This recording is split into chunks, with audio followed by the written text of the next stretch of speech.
ನಮಸ್ಕಾರ ಸ್ನೇಹಿತರೆ ಹಿಂದುಳಿದ ವರ್ಗಗಳ ಪ್ರಶ್ನೆೋತ್ತರಗಳ ಸರಣಿ ಏನ್ ಮಾಡ್ತಾ ಇದೀವಿ ಗ್ರೂಪ್ ಬಿ ಎಕ್ಸಾಮ್ ಗೆ ಸಂಬಂಧಪಟ್ಟಂತೆ ಬ್ಯಾಕ್ವರ್ಡ್ ಕ್ಲಾಸಸ್ ವೆಲ್ಫೇರ್ ಡಿಪಾರ್ಟ್ಮೆಂಟ್ ನ.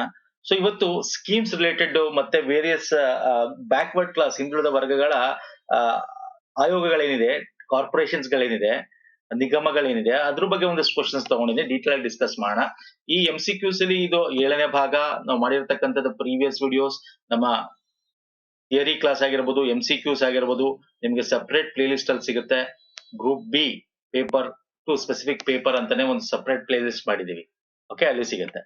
ಸೊ ಲಿಂಕ್ ನ ಇದೇ ವಿಡಿಯೋದ ಕೆಳಗೆ ಡಿಸ್ಕ್ರಿಪ್ಷನ್ ಬಾಕ್ಸ್ ಅಲ್ಲಿ ಕೊಡ್ತೀನಿ, ಎಲ್ಲ ಈ ಒಂದು ಪ್ಲೇ ಲಿಸ್ಟ್ ಮತ್ತೆ ಪ್ರೀವಿಯಸ್ ವಿಡಿಯೋಸ್ ಗಳದು MCQs ಪ್ರಶ್ನೋತ್ತರಗಳದು ದಯವಿಟ್ಟು ನೋಡಿ. ರಿವಿಷನ್ಸ್ ಆಗುತ್ತೆ, ಹೆಂಗ್ ಬರುತ್ತೆ ಎಕ್ಸಾಮ್ ಅಲ್ಲಿ ಅಂತ ಗೊತ್ತಾಗುತ್ತೆ. ನಮ್ಮ ಟೆಲಿಗ್ರಾಮ್ ಮತ್ತೆ ಇನ್ಸ್ಟಾಗ್ರಾಮ್ ಫಾಲೋ ಮಾಡ್ಕೊಳ್ಳಿ, ಅದರ ಲಿಂಕ್ ಕೂಡ ಇದೇ ವಿಡಿಯೋದ ಕೆಳಗೆ ಡಿಸ್ಕ್ರಿಪ್ಷನ್ ಬಾಕ್ಸ್ ಅಲ್ಲಿ ಇದೆ. ಓಕೆ, ಸೊ ಬನ್ನಿ ಹಾಗಾದ್ರೆ ನಾನು ತಡ ಮಾಡಿದ ಡೈರೆಕ್ಟ್ ಕ್ವಶನ್ಸ್ ಬರ್ತೀನಿ. ಕರ್ನಾಟಕದ ಹಿಂದುಳಿದ ವರ್ಗಗಳ ಅಭಿವೃದ್ಧಿ ನಿಗಮವನ್ನು ಡಿ ದೇವರಾಜ ಅರಸ್ ಹಿಂದುಳಿದ ವರ್ಗಗಳ ಅಭಿವೃದ್ಧಿ ನಿಗಮ ಎಂದು ಯಾವ ವರ್ಷದಲ್ಲಿ ಮರುನಾಮಕರಣ ಮಾಡಲಾಯಿತು? ಈಗ ಗೊತ್ತಿರಬೇಕು ನೋಡಿ. ಈ ಕ್ವಶನ್ ನಾನು ಒಂದೇ ಕ್ವಶನ್ ಅಲ್ಲಿ 2-3 ಕ್ವಶನ್ಸ್ ಹೆಂಗೆ ಅವ್ನು ಬರುತ್ತೆ ಅಂತ ಹೇಳ್ತಾ ಹೋಗ್ತೇನೆ. ಹಾಗಾಗಿ ಪ್ರತಿ ಒಂದು ಕ್ವಶನ್ಸ್ ಡೀಟೇಲ್ ಆಗಿ ನೋಡ್ಬೇಕಾಗುತ್ತೆ ಸ್ನೇಹಿತರೆ. ಕೇಳ್ಬೋದು ನಿಮ್ಗೆ, ಕರ್ನಾಟಕದ ಹಿಂದುಳಿದ ವರ್ಗಗಳ ಅಭಿವೃದ್ಧಿ ನಿಗಮ, the Karnataka backward class development corporation. Corporation ಇದು ಕಮಿಷನ್ ಅಲ್ಲ, ಕಾರ್ಪೊರೇಷನ್. ಇದು ಯಾವಾಗ ಸ್ಥಾಪನೆ ಆಯಿತು ಅಂತ ಕೇಳ್ಬೋದು. ಯಾವಾಗ ಸ್ಥಾಪನೆ? ಓಕೆ, ಒಂದು ಇದನ್ನ ರೀನೇಮ್ ಮಾಡಿದ್ದು D Devaraj Urs backward class. ಹಿಂಗೂ ಕೇಳ್ಬೋದು, ಕರ್ನಾಟಕ ಬ್ಯಾಕ್ವರ್ಡ್ ಕ್ಲಾಸ್ ಕಾರ್ಪೊರೇಷನ್ ನ ಏನಂತ ಮರುನಾಮಕರಣ ಮಾಡಲಾಯಿತು ಅಂತ ಎಕ್ಸಾಮ್ ಅಲ್ಲಿ ಕೇಳಬಹುದು. ಬೇರೆ ಬೇರೆ ನಮ್ಮ ನಿಗಮಗಳಿದೆಯಲ್ಲ, ಡಿ ದೇವರಾಜ್ ಅರಸ್ ನಿಗಮ ಇದೆ, ಅದು ಬಿಟ್ರೆ ನಿಮಗೆ ಮಡಿವಾಳರ ನಿಗಮ ಇದೆ, ವಿಶ್ವಕರ್ಮರ ನಿಗಮ ಇದೆ, ಡೆವಲಪ್ಮೆಂಟ್ ಕಾರ್ಪೊರೇಷನ್ಸ್ ಇದೆ, ಏನ್ ಬೇಕಾದ್ರೂ ಕೇಳ್ಬೋದು. Okay, so ಗೊತ್ತಿರಬೇಕಾಗುತ್ತೆ.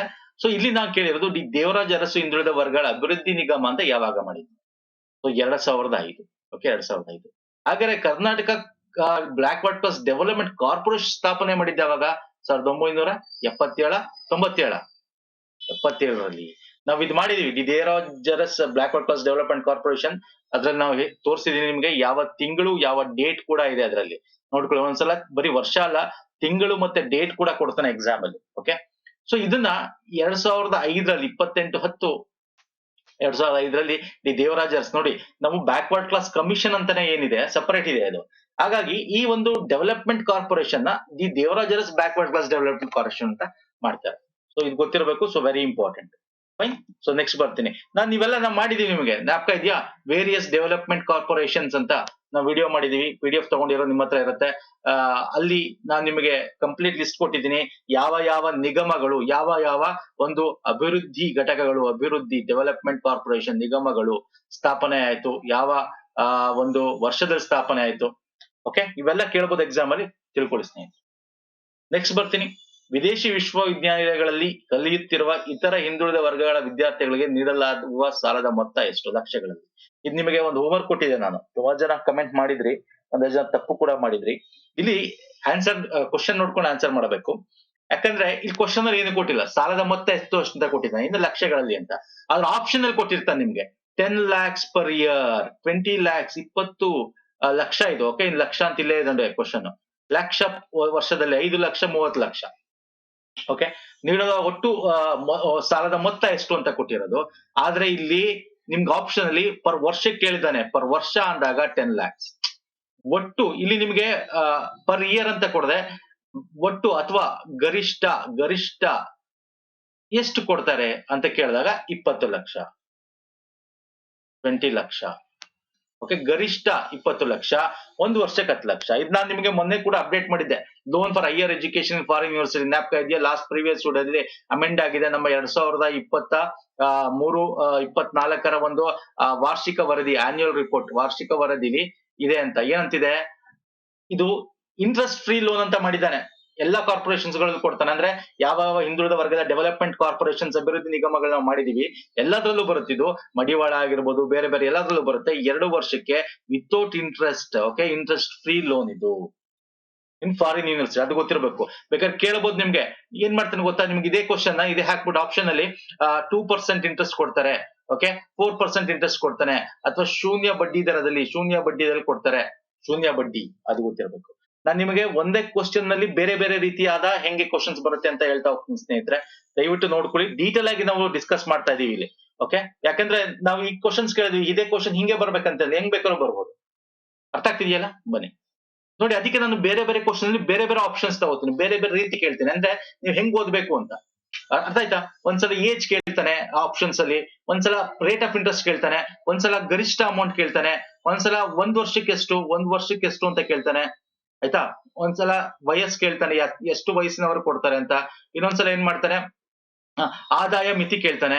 ಆದಾಯ ಮಿತಿ ನೋಡಿ, ಇವೆಲ್ಲ ಕೀವರ್ಡ್ಸ್ ಗಳು ನೀವು ನೋಡ್ಕೋಬೇಕು. ಪ್ರತಿ ಒಂದು ಸ್ಕೀಮ್ ಅಲ್ಲಿ ಎಷ್ಟು ಗರಿಷ್ಠ ಮೊತ್ತ ಕೊಡ್ತಾರೆ, ಗರಿಷ್ಠ ಮೊತ್ತ, ಓಕೆ, ಮ್ಯಾಕ್ಸಿಮಮ್ ಅಮೌಂಟ್, ಒಂದು ವರ್ಷಕ್ಕೆ ಎಷ್ಟು ಅದು ಕೊಟ್ಟಿದ್ರೆ ಅದ್ ನೋಡ್ಕೋಬೇಕು. ವಯಸ್ಸು ಎಷ್ಟಿರ್ಬೇಕು ಅವ್ರಿಗೆ, ಆದಾಯ ಮಿತಿ ಏನಿರ್ಬೇಕು, ಮತ್ತೆ ಬಡ್ಡಿ ದರ ಏನು, ಬಡ್ಡಿ ದರ ಅಥವಾ ರೇಟ್ ಆಫ್ ಇಂಟ್ರೆಸ್ಟ್ ಅಂತ ಕರಿತೀವಿ, ರೇಟ್ ಆಫ್ ಇಂಟ್ರೆಸ್ಟ್. ಇವೆಲ್ಲ ಇಂಪಾರ್ಟೆಂಟ್ ಪಾಯಿಂಟ್ಸ್ ಗಳು, ಪ್ರತಿಯೊಂದು ಸ್ಕೀಮ್ ಅಲ್ಲಿ ನೋಡ್ಕೋಬೇಕು. ಅದಕ್ಕೆ ನಾನು ಏನ್ ಮಾಡ್ತೀನಿ, ಒಂದೊಂದು ಕ್ವಶನ್ ಒಂದೊಂದು ಆಪ್ಷನ್ಸ್ ತಗೋತೀನಿ. ಈಗ ಈ ಕ್ವಶನ್ ನೋಡಿ, ಬಡ ಕುಟುಂಬಗಳ ಹಿಂದುಳಿದ ವರ್ಗಗಳ ಮಹಿಳೆಯರಿಗೆ ಹೊಲಿಗೆ ಯಂತ್ರಗಳನ್ನು ವಿತರಿಸುವ ಮಹಿಳಾ ಯೋಜನೆಯ ವಯಸ್ಸಿನ ಮಿತಿ ಎಷ್ಟು? ನೋಡಿ, ಬ್ಯಾಕ್ವರ್ಡ್ ಕ್ಲಾಸಸ್ ಯಾವ್ದ್ರಲ್ಲಿ ಕೊಡ್ತಾರೆ ಇದು, ಬೇಕಾದ್ರೆ ಇದನ್ನ ಹಿಂಗ್ ಕೇಳ್ಬೋದು. ಯಾವ್ದ್ರಲ್ಲಿ ಇದು, ಯಾವ ಒಂದು ಕಾರ್ಪೊರೇಷನ್ ಅಡಿಯಲ್ಲಿ ಕೊಡ್ತಾರೆ? ಯೂಶಲಿ ಇದು ಕೊಡೋದು ಯಾರು? Devaraja Urs backward class development corporation, backward class development corporation ಅಲ್ಲಿ ಕೊಡ್ತಾರೆ. ಎಷ್ಟಿರ್ಬೇಕು? 18ರಿಂದ 50, 18ರಿಂದ 55, 18ರಿಂದ 50. ಆದಾಯ ನೋಡಿ, ವಾರ್ಷಿಕ ಆದಾಯ ಆಲ್ಮೋಸ್ಟ್ ಎಲ್ಲಾ ಸ್ಕೀಮ್ ಅಲ್ಲೂ ಸ್ನೇಹಿತರೆ, ಎಲ್ಲೋ ಒಂದೆರಡು ಸ್ಕೀಮ್ ಬಿಟ್ಟು ಇನ್ನೆಲ್ಲಾ ಸ್ಕೀಮ್ ಅಲ್ಲೂ ವಾರ್ಷಿಕ ಆದಾಯ ನಗರ ಪ್ರದೇಶದಲ್ಲಿ 1,20,000 ಮೀರಬಾರ್ದು, ಗ್ರಾಮೀಣ ಪ್ರದೇಶದಲ್ಲಿ 98,000 ಮೀರಬಾರ್ದು. ಇದು ಗೊತ್ತಿರಬೇಕು. ಓಕೆ, ಹಿಂದುಳಿದ ವರ್ಗದವರಿಗೆ ಕೊಡ್ತಕ್ಕಂತ ಹೊಲಿಗೆ ಯಂತ್ರ ವಿತರಣಾ ಯೋಜನೆ. ಓಕೆ, ಬೇರೆ ಬೇರೆ ಕಡೆ ಬೇರೆ ಬೇರೆ ಬರುತ್ತೆ. ಈಗ ವಿದೇಶಿ ವಿದ್ಯಾ ವಿಕಾಸ್ ಅಂತಿದೆ, ಬೇರೆ ಬೇರೆ ಸ್ಕೀಮ್ ಇದೆ. ಓಕೆ, ಭೋಜನಾ ಕೇಂದ್ರ ಅಂತಿದೆ ವೀರಶೈವದಲ್ಲಿ, ಅದರಲ್ಲಿ ಬೇರೆ ಬೇರೆ ಕೊಟ್ಟಿದ್ದಾನೆ ಅವನು. ಓಕೆ, ಇವನ್ ಇದು ಸ್ವಾವಲಂಬಿ ಸಾರಥಿ, ಅಲ್ಲಿ ಏಜ್ ಬೇರೆ ಇದೆ. ಮುಂದೆ ತೋರಿಸ್ತೀನಿ ನಿಮ್ಗೆ ಮುಂದೆ ಈ ಸ್ಕೀಮ್ಸ್ ರಿಲೇಟೆಡ್ ಏನಿದೆ, ಪ್ರತಿಯೊಂದು ಸ್ಕೀಮ್ ಅಲ್ಲಿ ಒಂದೊಂದ್ರಲ್ಲಿ ಏಜ್ ಲಿಮಿಟ್ ಬೇರೆ ಬೇರೆ ಇದೆ. ಓಕೆ, ನಾನು ಏನ್ ಹೇಳ್ತಾ ಇದ್ದೀನಿ ಅರ್ಥ ಆಗ್ತಿದೆಯಲ್ಲ? ಸೊ ಯಾವ್ದು ಕೀವರ್ಡ್ಸ್ ಯಾವ್ದು ನೋಡ್ಕೋಬೇಕು ಅದ್ ನೋಡ್ಕೊ. ಈ ಕ್ವಶನ್ ನೋಡಿ, ಸಾಂಪ್ರದಾಯಿಕ ಕುಶಲಕರ್ಮಿಗಳಿಗೆ ಪಂಚವಟಿ ಆರ್ಥಿಕ ಸಹಾಯದ ಅಡಿಯಲ್ಲಿ ನೀಡಲಾಗುವ ಗರಿಷ್ಠ ಮೊತ್ತದ ಸಾಲ ಎಷ್ಟು? ಫಸ್ಟ್ ನೀವು ನನಗೆ ಹೇಳಿ, ಸಿಂಪಲ್ ಆಗಿ ಕೇಳ್ಬೋದು ಈ ಕ್ವಶನ್. ಏನ್ ಕೇಳ್ಬೋದು? ಪಂಚವಟಿ ಅಂತಕ್ಕಂಥದ್ದು ಯಾವ ಒಂದು ಡೆವಲಪ್ಮೆಂಟ್ ಕಾರ್ಪೊರೇಷನ್ ಇರತಕ್ಕಂಥ ಸ್ಕೀಮ್, ಯಾವ ಅಭಿವೃದ್ಧಿ ನಿಗಮದಲ್ಲಿ ಬರ್ತಕ್ಕಂಥ ಸ್ಕೀಮ್ ಹೇಳಿ ನೋಡ. ಅಂದ್ರೆ ಫಾರ್ ಎಕ್ಸಾಂಪಲ್ ನಾನ್ ನಿಮ್ಗೆ ಏನ್ ಹೇಳ್ತೀನಿ ಗೊತ್ತಾ, ಇದೇ ಕ್ವಶನ್ ಪಂಚವಟಿ ಸ್ಕೀಮ್ ಅಂತಿದೆ, ಆರ್ಥಿಕ ಸಹಾಯ ಕೊಡ್ತಾರೆ. ಇದು ಯಾವ ಅಭಿವೃದ್ಧಿ ನಿಗಮದ ಅಡಿಯಲ್ಲಿ ಬರುತ್ತೆ? ಅಭಿವೃದ್ಧಿ ನಿಗಮ. ಈಗ ಫಾರ್ ಎಕ್ಸಾಂಪಲ್ ನಾನು ನಿಮ್ಗೆ ಹೇಳಿದೆ, ಈಗ ಬಸವ ಬೆಳಗು ಅಂತಿದೆ, ಬಸವ ಬೆಳಗು. ಇದು ಯಾವ್ದ್ರಲ್ಲಿ ಬರುತ್ತೆ? ಬಸವ ಅಂದ ತಕ್ಷಣ ನಿಮ್ಗೆ ವೀರಶೈವ ಲಿಂಗ ಆಯ್ತಾ ಗೊತ್ತಾಗುತ್ತೆ, ವೀರಶೈವ. ಹಂಗೆ ಪಂಚವಟಿ ಅಂತಕ್ಕಂಥದ್ದು ಒಂದು ಫೈನಾನ್ಷಿಯಲ್ ಅಸಿಸ್ಟೆಂಟ್, ಟ್ರೆಡಿಷನಲ್ ಆರ್ಟಿಸಿಯನ್ಸ್ ಅವ್ರಿಗೆ ಕೊಡ್ತಕ್ಕಂಥದ್ದು ಯಾವ್ದ್ರಲ್ಲಿ ಬರುತ್ತೆ ಹೇಳಿ ನೋಡೋಣ. ಅಂಡ್ ಇಲ್ಲಿ ಗರಿಷ್ಠ ಮೊತ್ತ ಕೇಳಿದೀನಿ. ಇಲ್ಲಿ ಇನ್ನೊಂದು ಕ್ವಶನ್ ಏನು, ಗರಿಷ್ಠ ಮೊತ್ತ ಎಷ್ಟು? ಇದು ಬರೋದು ಎಲ್ಲಿ? ಫಟಾಫಟ್ ಅಂತ ಹೇಳ್ಬೇಕು. ವಿಶ್ವಕರ್ಮ ಓದಿದ್ರೆ ಅದನ್ನ ಯಾವ್ದೋ ಬರುತ್ತೆ ಸರ್, ವಿಶ್ವಕರ್ಮ ಕಮ್ಯುನಿಟಿ ಇಲ್ಲಿ ಮಾಡ್ತಕ್ಕಂಥದ್ದು. ಅಂಡ್ ಇಲ್ಲಿ ಗರಿಷ್ಠ ಬಂದು ನಿಮಗೆ 2 lakhs ಆರ್ 1 lakhs. ಎಷ್ಟು? ಫಟಾಫಟ್ ಅಂತ ಹೇಳಿ. 1 ಲಕ್ಷ, 1 ಲಕ್ಷ ತನಕ ಕೊಡ್ತಾರೆ, 1 ಲಕ್ಷ. ಅಂಡ್ ಇಲ್ಲಿ ಇದೇ ಕ್ವಶನ್ ಬೇಕಾದ್ರೆ ನಿಮ್ಗೆ ಬಡ್ಡಿ ರೇಟ್ ಕೇಳ್ಬೋದು. ರೇಟ್ ಆಫ್ ಇಂಟ್ರೆಸ್ಟ್ ಎಷ್ಟು? 4% ವಾರ್ಷಿಕ ಬಡ್ಡಿ. ಬೇಕಾದ್ರೆ ಸಬ್ಸಿಡಿ ಎಷ್ಟು ಅಂತ ಕೇಳ್ಬೋದು ನಿಮ್ಗೆ. ಸಬ್ಸಿಡಿ ಎಷ್ಟು ಕೊಡ್ತಾನೆ? ಗರಿಷ್ಠ 20,000 ಸಬ್ಸಿಡಿ. ನೋಡಿ, ನಾನು ನಿಮ್ಗೆ ಹೇಳ್ತಾ ಇರೋದು ಪ್ರತಿ ಒಂದು ಸ್ಕೀಮ್ ಅಲ್ಲಿ ಏನೇನೋ ಯಾವ ಕ್ವಶನ್ಸ್ ಬರ್ಬೋದು ಅಂತ. ಒಂದು ಗರಿಷ್ಠ ಮೊತ್ತ ಕೇಳ್ತಾನೆ, ಅಥವಾ ರೇಟ್ ಆಫ್ ಇಂಟ್ರೆಸ್ಟ್. ಸಬ್ಸಿಡಿ ಬೇಕಾದ್ರೂ ಕೇಳಕ್ ಹೋಗಲ್ಲ ಯೂಶಲಿ. ಸಬ್ಸಿಡಿ ಎಷ್ಟು ಅಂತ ನೀವು ಅಪ್ಡೇಟ್ ಕೊಡ್ಕೊ ಹೋಗ್ತೀರಾ ಎಲ್ಲಾ ಸ್ಕೀಮ್ ಅಲ್ಲಿ. ಒಂದೊಂದ್ರಲ್ಲಂತೂ ತುಂಬಾ ಜಾಸ್ತಿ ಇರುತ್ತೆ. ಈಗ 2 ಲಕ್ಷ ತನಕ ಇರುತ್ತಲ್ಲ, ಆ ಒಂದು ಯೋಜನೆಗಳು ಏನಾಗುತ್ತೆ, 50,000 ತನಕ ಒಂದ್ ರೀತಿ ಸಬ್ಸಿಡಿ ಇರುತ್ತೆ ಅಲ್ವಾ. 50,000 1 rupees ಇಂದ 1 lakh ತನಕ ಒಂದಿರುತ್ತೆ. ಇನ್ನೊಂದು 1 lakh 1ರಿಂದ 2 lakhs ತನಕ ಇನ್ನೊಂದ್ ತರ ಸಬ್ಸಿಡಿ ಇರುತ್ತೆ. ಹಾಗಾಗಿ ಕೇಳಕ್ ಹೋಗಲ್ಲ. ಯೂಶಲಿ ರೇಟ್ ಆಫ್ ಇಂಟ್ರೆಸ್ಟ್ ಕೇಳ್ತಾನೆ. ಮತ್ತೆ ಎಷ್ಟು ತಿಂಗಳಲ್ಲಿ ನೀವು 36 ತಿಂಗಳು ಸಾಲವನ್ನು 36 ತಿಂಗಳು 34 + 2 ತೀರಿಸಬೇಕು. 2 ತಿಂಗಳು ಗ್ರೇಸ್ ಕೊಡ್ತಾರೆ. ಗೊತ್ತಾಯ್ತಲ್ಲ? ಇದು ಗರಿಷ್ಠ ಕೇಳಿರೋದು ಮ್ಯಾಕ್ಸಿಮಮ್ ಎಷ್ಟು? 1 ಲಕ್ಷ ಕೊಡ್ತಾರೆ ವಿಶ್ವಕರ್ಮ. Okay, S. ನೆಕ್ಸ್ಟ್ ಬರ್ತೇನೆ. ಇಲ್ಲಿ ನೋಡಿ, ನಾನು ನಿಮ್ಗೆ ಅದನ್ನೇ ಹೇಳಿದ್ದು. ಇಲ್ಲ, ನಾನು ನಿಮ್ಗೆ ಹೇಳಿದ್ನಲ್ಲ, ಇದೇ ಯೋಜನೆಯಲ್ಲಿ ನಿಮ್ಗೆ ಇದು ಬೇರೆ ಕ್ವಶನ್. ಇದು ಇನ್ನೊಂದು ಕ್ವಶನ್. ಈ ರೀತಿ ಕೂಡ ಆಪ್ಷನ್ಸ್ ಕೇಳಬಹುದು ನಿಮ್ಗೆ. ನೋಡಿ, ಆಪ್ಷನ್ಸ್ ಡಿಫಿಕಲ್ಟಿ ಮಾಡಬೇಕು ಅಂದ್ರೆ ಈ ರೀತಿ ಕೂಡ ಕೇಳಬಹುದು. ಸ್ವಲ್ಪ ಹೈ ಲೆವೆಲ್ ಕೇಳಬೇಕು ಅಂದ್ರೆ ಈ ರೀತಿ ಕೇಳ್ತಾನೆ. ಈಗ ಮಡಿವಾಳ ಮತ್ತು ಅದರ ಉಪಜಾತಿಗಳಿಗೆ ಸೇರಿದ ಸದಸ್ಯರ ಸ್ವಯಂ ಉದ್ಯೋಗ ನೇರ ಸಾಲ ಮತ್ತು ಸಹಾಯಧನ ಯೋಜನೆಗೆ ಸಂಬಂಧಿಸಿದಂತೆ ಈ ಕೆಳಗಿನ ಹೇಳಿಕೆಯನ್ನು ಪರಿಗಣಿಸಿ. ಕೇಳ್ತಾನೆ ಈ ತರದ್ದು. 50,000ದವರೆಗೆ ಯೋಜನಾ ವೆಚ್ಚ ಇದೆ, 50,000 ತನಕ ಪ್ರಾಜೆಕ್ಟ್ ಕಾಸ್ಟ್ ಆದ್ರೆ 30% ಅಥವಾ ಗರಿಷ್ಠ 10,000 ಅದಕ್ಕೆ ಸಬ್ಸಿಡಿ ಸಹಾಯಧನ ಕೊಡ್ತಾರೆ. 40,000ಕ್ಕೆ ಇನ್ ಮಿಕ್ಕಿದ 40,000ಕ್ಕೆ 4% ಬಡ್ಡಿ ಇರುತ್ತೆ. ಹಾಗೆ 50,000 ಒಂದರಿಂದ 1 ಲಕ್ಷ ತನಕ ಇದ್ರೆ ಯೋಜನಾ ವೆಚ್ಚಕ್ಕೆ ಆ ಒಂದು ಪ್ರಾಜೆಕ್ಟ್ ಕಾಸ್ಟ್ಗೆ 20% ಅಥವಾ ಗರಿಷ್ಠ 20,000 ಸಬ್ಸಿಡಿ ಕೊಡ್ತಾರೆ. ಅಂದ್ರೆ ಫ್ರೀ ಆಗಿ ಸಬ್ಸಿಡಿ ಅಂದ್ರೆ ಸಹಾಯಧನ ಅಂತ. ಇನ್ ಮಿಕ್ಕಿದ 80,000ಕ್ಕೆ 4% ಬಡ್ಡಿ ಇರುತ್ತೆ. ಹಾಗೆ 1 ಲಕ್ಷದಿಂದ 2 ಲಕ್ಷವರೆಗಿನ ಯೋಜನಾ ವೆಚ್ಚಕ್ಕೆ ಕನಿಷ್ಠ 20,000 ಗರಿಷ್ಠ 30,000 ಸಬ್ಸಿಡಿ ಇರುತ್ತೆ. ಅಂದ್ರೆ ಫ್ರೀ ಸಬ್ಸಿಡಿ ಅಂದ್ರೆ ಓಕೆ. 15% ಉಳಿದ ಮೊತ್ತಕ್ಕೆ 4% ಸಾಲವಾಗಿ ಅವ್ರು ಕೊಡ್ತಾರೆ, ಬಡ್ಡಿಯ ರೀತಿಯಲ್ಲಿ ಕೊಡ್ತಾರೆ. ಮೇಲಿನ ಎಲ್ಲವೂ. ಸೊ ರೈಟ್ ಆನ್ಸರ್ ಯಾವುದು? ಮೇಲಿನ ಎಲ್ಲವೂ ಇಸ್ ದ ರೈಟ್ ಆನ್ಸರ್. ಮಡಿವಾಳದಲ್ಲಿ ಬೇರೆ ಎಲ್ಲದ್ರಲ್ಲೂ ಬರುತ್ತೆ, ಸ್ವಯಂ ಉದ್ಯೋಗ self employment and subsidy scheme ಅಂತ ಬೇರೆ ಎಲ್ಲಾ ಇದ್ರಲ್ಲೂ ಇದೆ, ಸೇಮ್ ಇದೆ ಆಲ್ಮೋಸ್ಟ್. ಏನಿರುತ್ತೆ ಬೇಕಾದ್ರೆ ಇದನ್ನ ಸಿಂಪಲ್ ಆಗಿ ಕೇಳ್ತಾನೆ, ಸಿಂಪಲ್ ಆಗಿ ಕೇಳ್ತಾನೆ ಈ ಕ್ವಶನ್ ನೋಡಿ. ಸಿಂಪಲ್ ಆಗಿ ಕೇಳಿದ್ರೆ ಇಷ್ಟೇ ಕೇಳೋದು, ಈ self employment direct loan subsidy scheme ಏನಿದೆ, under this scheme what is the maximum amount of loan to be given ಅಂತ ಕೇಳಬಹುದು. ಗರಿಷ್ಠ ಮೊತ್ತ ಎಷ್ಟು? 2 ಲಕ್ಷ. ಇಲ್ಲಿ ನೋಡಿ ಎಷ್ಟು ಸರ್? 2 ಲಕ್ಷ. ಇಲ್ಲೇ ಇದೆ ನೋಡಿ ಸ್ಕೀಮ್ ಅಂತ. ಸ್ಕೀಮ್ ಓಪನ್ ಮಾಡೋಣ. ಗರಿಷ್ಠ ಮೊತ್ತ 2 ಲಕ್ಷ. ಆ 2 ಲಕ್ಷ ಡಿವೈಡ್ ಮಾಡ್ತಾನೆ. 50,000ದಿಂದ ತನಕ ಪ್ರಾಜೆಕ್ಟ್ ನಿಮ್ಗೆ ಚಿಕ್ಕ ಪ್ರಾಜೆಕ್ಟ್ ಆದ್ರೆ ಎಷ್ಟು ಕೊಡ್ತಾನೆ ಸಹಾಯಧನ, ಎಷ್ಟು ಅಮೌಂಟ್ಗೆ ನೀವು ಸಾಲ ಸಿಗ್ತೀರಾ. ಅದೇ 50,000 1 ಲಕ್ಷ ಆದ್ರೆ 80,000 ರೂಪಾಯಿ ತನಕ ನಿಮ್ಗೆ ಸಾಲ, ಇನ್ 20,000 ಸಹಾಯಧನ ಸಿಗುತ್ತೆ ಸಬ್ಸಿಡಿ. ಅದೇ 2 ಲಕ್ಷ ಆದ್ರೆ 30,000 ತನಕ, 20ರಿಂದ 30,000 ತನಕ ನಿಮ್ಗೆ ಸಬ್ಸಿಡಿ ಸಿಗುತ್ತೆ. ಇನ್ ಮಿಕ್ಕಿದಕ್ಕೆ 4% ಬಡ್ಡಿ. ನೋಡಿ ಎಲ್ಲ ಇದೆ, ಎಲ್ಲಾ ಆಪ್ಷನ್ಸ್ ಕರೆಕ್ಟ್. ಇದನ್ನ ಹಿಂಗೂ ಕೇಳಬಹುದು. ಇದು ಮ್ಯಾಕ್ಸಿಮಮ್ ಬಡಿವಾಳ ಅಂತಲ್ಲ, ಬೇರೆ ಎಲ್ಲದರಲ್ಲೂ ಕೂಡ ಈ ಸಬ್ಸಿಡಿ, ಈ ಸೆಲ್ಫ್ ಎಂಪ್ಲಾಯ್ಮೆಂಟ್ ಡೈರೆಕ್ಟ್ ಲೋನ್ ಅಲ್ಲಿ ಆಲ್ಮೋಸ್ಟ್ ಸೇಮ್ ಇದೆ ಸ್ನೇಹಿತರೆ. ನಾನು ಎಲ್ಲ ನೋಡಿದೀನಿ, ಎಲ್ಲಾ ಇದ್ರಲ್ಲೂ ಕೂಡ ಬರುತ್ತೆ. ಇದು ನಿಮ್ಗೆ ಮಡಿವಾಳ ಅಂತಾನೆ ಕೊಡಬೇಕು ಅಂತೇನಿಲ್ಲ. ಇದನ್ನ ಏನು ಅಂತ ಕೇಳಬಹುದು ಗೊತ್ತಾ? ಇದೇ ಕ್ವಶನ್ ಹಿಂದುಳಿದ ವರ್ಗ ಮತ್ತು ಅದರ ಉಪಜಾತಿಗೆ ಸಂಬಂಧಪಟ್ಟಂತೆ ಈ ಉದ್ಯೋಗ ನೇರ ಸಾಲ, ಸ್ವಯಂ ಉದ್ಯೋಗ ನೇರ ಸಾಲ ಸಹಾಯಧನ ಯೋಜನೆಗೆ ಈ ಕೆಳಗಿನ ಯಾವ ಹೇಳಿಕೆಗಳು ಸರಿ ಇದೆ ಅಥವಾ ಈ ಕೆಳಗಲ್ಲಿ ಯಾವುದು ಕರೆಕ್ಟು ಅಂತ ಕೇಳಬಹುದು. ಆಯ್ತಾ? ನಿಮ್ಗೆ ಮಡಿವಾಳ ನಾನು ಸುಮ್ನೆ ನಿಮ್ಗೆ ಕಾನ್ಸಂಟ್ರೇಟ್ ಮಾಡಕ್ಕೆ ಈ ತರ ಕೊಟ್ಟಿದ್ದೀನಿ ಅಷ್ಟೇ. ಡಿಫಿಕಲ್ಟಿ ಮಾಡೋದು ಹೆಂಗ್ ಮಾಡ್ಬೋದು ಕನ್ಫ್ಯೂಸ್ ಮಾಡಕ್ಕೆ, ಈ ಕನ್ಫ್ಯೂಸ್ ಆಗ್ಬಾರ್ದು ನೀವು. ಅದಕ್ಕೆ ನಾನು ಹೇಳಿದ್ದು ಹಿಂದುಳಿದ ವರ್ಗ ಅಂತ ಕೊಟ್ರು ಸೇಮೆ, ಇವೆಲ್ಲ ಬರೋದು ಹಿಂದುಳಿದ ವರ್ಗಗಳೇ ಅಲ್ವಾ? ಎಸ್, ಇವೆಲ್ಲ ಬರೋದು ಹಿಂದುಳಿದ ವರ್ಗಗಳೇ. ಫೈನ್. ನೆಕ್ಸ್ಟ್ ಬರ್ತೇನೆ. ಸ್ವಾವಲಂಬಿ ಸಾರಥಿ ಯೋಜನೆ. ನಾನು ನಿಮ್ಗೆ ಹೇಳಿದೆ ಇದು ಏನೋ ಒಂದು ಲೋನ್ ಏನಿತ್ತು ಅದನ್ನೀಗ ಎಲ್ಲ ಡೆವಲಪ್ಮೆಂಟ್ ಕಾರ್ಪೊರೇಷನ್ ಕೊಡ್ತಾ ಇದ್ದಾನೆ, ಅಪ್ಡೇಟ್ ಮಾಡಿದ್ದಾನೆ 2023-24ರಲ್ಲಿ. ಯಾಕಂದ್ರೆ ಲಾಸ್ಟ್ ಇಯರ್ ಬಜೆಟ್ ಅಲ್ಲೂ ಕೂಡ ಹೇಳಿದ್ದ ಇದೆ. ಹಾಗಾಗಿ ಎಲ್ಲಾ ಒಂದು ಹಿಂದುಳಿದ ವರ್ಗಗಳಿಗೂ ಕೊಡ್ತಾ ಇದ್ದಾನೆ ಇದನ್ನು. 4 ಚಕ್ರ ವಾಹನಗಳ ಕ್ಯಾಬ್ ಸಾಲ. ಈಗ ಸಿಂಪಲ್ ಕ್ವಶನ್ ಕೇಳಿದೆ ಇದನ್ನ. ಇದೇ ಡಿಫಿಕಲ್ಟಿ ಮಾಡ್ಬೇಕು ಅಂದ್ರೆ ಸ್ವಾವಲಂಬಿ ಸಾರಥಿ ಯೋಜನೆ ಅಡಿಯಲ್ಲಿ ಓಕೆ ಹಿಂದುಳಿದ ವರ್ಗಗಳಿಗೆ ಮ್ಯಾಕ್ಸಿಮಮ್ ಎಷ್ಟು ಕೊಡ್ತಾನೆ, ಮ್ಯಾಕ್ಸಿಮಮ್ ಅಥವಾ ಗರಿಷ್ಠ ಸಾಲ ಎಷ್ಟು ಹೇಳಿ ನೋಡೋಣ. ಗರಿಷ್ಠ ಸಾಲ ಎಷ್ಟು? Okay 1 point. ಇನ್ನೊಂದು ಬೇಕಾದ್ರೆ 2 ಪಾಯಿಂಟ್ ಆಗ್ತಾನೆ ಇಲ್ಲೇ. ಬೋತ್ ಆರ್ ಆಪ್ಷನ್ಸ್ ಕರೆಕ್ಟ್ ಅಂತಾನೆ ಅಥವಾ ಓನ್ಲಿ 1 ಆಪ್ಷನ್ಸ್ ಕರೆಕ್ಟ್ ಅಂತಾನೆ, ಅಥವಾ ಇನ್ನೊಂದೇನ್ ಪಾಯಿಂಟ್, ಏಜ್ ಎಷ್ಟಿರ್ಬೇಕು ಹೇಳಿ ನೋಡಿ. 18ರಿಂದ 55, 18ರಿಂದ 40, 18ರಿಂದ 50 ಹೇಳಿ, ಯಾವ್ದು ಕರೆಕ್ಟ್ ಹೇಳಿ. ಗರಿಷ್ಠ ಸಾಲ ಎಷ್ಟಿರುತ್ತೆ? 3 lakh. Or 50% of the project cost. Project ಅಂದ್ರೆ ಕಾರು. ನೀವೇನು 4 ವರ್ಷದ 4 ಚಕ್ರದ ಕಾರ್ ತಗೋತೀರಾ ಅದ್ರ 50. ಈಗ ಫಾರ್ ಎಕ್ಸಾಂಪಲ್ 5 ಲಕ್ಷದಾಗಿದ್ರೆ ಅದು 5 ಲಕ್ಷ ಆದ್ರೆ 2.5 ಲಕ್ಷ 50% ಕೊಡ್ತಾರೆ. ಅಕಸ್ಮಾತ್ 6 ಲಕ್ಷ 7 ಲಕ್ಷ 8 ಲಕ್ಷ ಆದ್ರೆ 3 ಲಕ್ಷ ಮ್ಯಾಕ್ಸಿಮಮ್ ಕೊಡೋದು 3 ಲಕ್ಷ. Okay, R 50%. ಇದು ಗೊತ್ತಿರಬೇಕು ಗರಿಷ್ಠ ಸಾಲ. ಹಾಗಾದ್ರೆ ಇದರ ಒಂದು ಏಜ್ ಎಷ್ಟು? 18ರಿಂದ 45. ಆದಾಯ ನಗರ ಪ್ರದೇಶಗಳಿಗೆ 1,20,000 ಅವರ ವಾರ್ಷಿಕ ಆದಾಯ ದಾಟಬಾರದು. ಗ್ರಾಮೀಣ ಪ್ರದೇಶದವರೆಗೆ 98,000 ದಾಟಬಾರದು. ಅರ್ಥ ಆಗ್ತಿದೆಯಲ್ಲ? ನೋಡಿ ಇಲ್ಲಿ ನಾನು 40 ಆಗ್ದೆಯಲ್ಲ, 45 ಇದು. ಹಿಂಗೆ ಅರ್ಥ ಆಗ್ತಿದೆಯಲ್ಲ ಹೆಂಗ್ ಕೇಳ್ತಾನೆ ಅಂತ? ನೀವು ಏನೇನ್ ಕಾನ್ಸಂಟ್ರೇಟ್ ಮಾಡಬೇಕು ಅಂತ ಹೇಳ್ತಾ ಇದ್ದೀನಿ ಸ್ನೇಹಿತರೆ. ಸ್ವಾವಲಂಬಿ ಸಾರಥಿ ಯೋಜನೆ. ಓಕೆ, ನೆಕ್ಸ್ಟ್ ಬರ್ತೇನೆ. ವಿದೇಶ ವಿದ್ಯಾ ವಿಕಾಸ ಯೋಜನೆಗೆ ಸಂಬಂಧಿಸಿದಂತೆ ಈ ಕೆಳಗಿನ ಹೇಳಿಕೆಯನ್ನು ಪರಿಗಣಿಸಿ. ಅಲ್ಟಿಮೇಟ್ ಕ್ವಶನ್ ಒನ್ಸ್ ಅಗೇನ್ ಹೇಳ್ಬೋದು. ವಿದೇಶ ನೋಡಿ, ಇಲ್ಲಿ ಆಪ್ಷನ್ ನೋಡಿ ಹೆಂಗ್ ಕೇಳ್ತಾನೆ ಅಂತ. ಈ ಯೋಜನೆ ಅಡಿ ವೀರಶೈವ ಲಿಂಗಾಯತ ಸಮುದಾಯದ ವಿದ್ಯಾರ್ಥಿಗಳ ಶಿಕ್ಷಣ ಸಾಲ ಸೌಲಭ್ಯವನ್ನು ಒದಗಿಸಲಾಗಿದೆ. ವೀರಶೈವಾಗ ಇದಿರೋದು ಮಡಿವಾಳ್ರಿಗ ನಿಗಮದಲ್ಲಿ ಬರುತ್ತಾ, ಅರೆಯಲ ಮರಿಲ್ ಬರುತ್ತಾ, ಉಪ್ಪಾರದಲ್ಲಿ ಬರುತ್ತಾ, ಒಕ್ಕಲಿಗದ ಅಡಿಯಲ್ಲಿ ಬರುತ್ತಾ? ಎಸ್, ದೇವರಾಜ ಅರಸು ನಿಗಮದ ಅಡಿಯಲ್ಲಿ ಬರುತ್ತಾ? ಎಸ್, ಗೊತ್ತಿರ್ಬೇಕು ನಿಮ್ಗೆ. ಒಂದೊಂದು ಸ್ಕೀಮ್ಗಳು ಸ್ಪೆಸಿಫಿಕ್ ಆಗಿ ಅಲ್ಲಿ ಮಾತ್ರ ಬರುತ್ತೆ. ಜನರಲ್ ಈಗ ಅರಿವು ಆಗಿರ್ಬೋದು, ಈ ಇದು ಏನೋ ಸ್ವಯಂ ಉದ್ಯೋಗ ಸಾಲ ಆಗಿರ್ಬೋದು, ಮತ್ತೆ ಅರಿವು, ಸ್ವಯಂ ಉದ್ಯೋಗ ಮತ್ತೆ ಇನ್ನೊಂದು ಗಂಗಾ ಕಲ್ಯಾಣ, ಇವೆಲ್ಲ ಎಲ್ಲದ್ರಲ್ಲೂ ಬರುತ್ತೆ. ಗಂಗಾ ಕಲ್ಯಾಣ, ಸ್ವಾವಲಂಬಿ ಸಾರಥಿ, ಸ್ವಾವಲಂಬಿ ನೋಡಿ ಇದೆಲ್ಲರೂ ಬರುತ್ತೆ. ಆದ್ರೆ ಒಂದೊಂದು ಸ್ಕೀಮ್ಗಳು ಅದ್ರಲ್ಲಿ ಮಾತ್ರ ಬರುತ್ತೆ. ಈಗ ಪಂಚವುಟಿ ಎಂದೆ, ಪಂಚವುಟಿ ಬರೋದು ನಿಮ್ಗೆ ವಿಶ್ವಕರ್ಮದಲ್ಲಿ ಮಾತ್ರ.